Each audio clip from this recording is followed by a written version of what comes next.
Ukrainian pilot Nadiya Savchenko has been sentenced to 22 years in prison by a Russian court. Judges found her guilty on charges of complicity in the deaths of 2 Russian journalists and of crossing the Russian border illegally. For the duration of her case, her legal team have said the charges are fabricated and a guilty verdict was a foregone conclusion. They expect to fight for her release through diplomatic channels. Many analysts suggest Savchenko could be freed by means of a prisoner exchange between Kyiv and Moscow.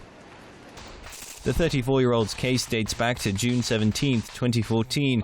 That's the day she was abducted by Kremlin-backed separatist forces and forcibly taken across the border to Russia. This footage was shot just 1 week later. It shows the first official interrogation of Savchenko on Russian territory. Nadiya recounts the moment when she was captured.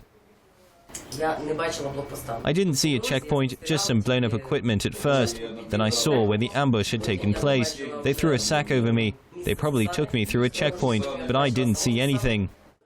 Savchenko's lawyers believe this meeting was when the false case against their client began to take shape. The Ukrainian pilot has always maintained she was already detained when the 2 Russian journalists were killed.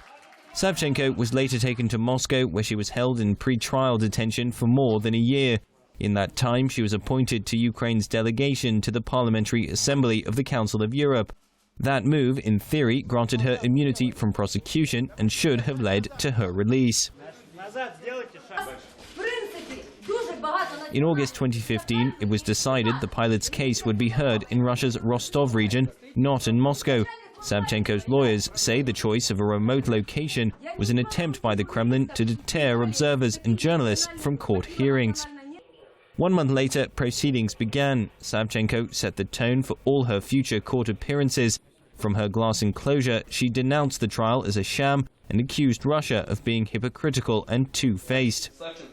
After that first hearing, Russia extended her arrest a number of times. In response, the 34-year-old carried out several hunger strikes, including most recently a dry hunger strike, when she even refused water. All the while, international pressure on Russia has grown almost daily.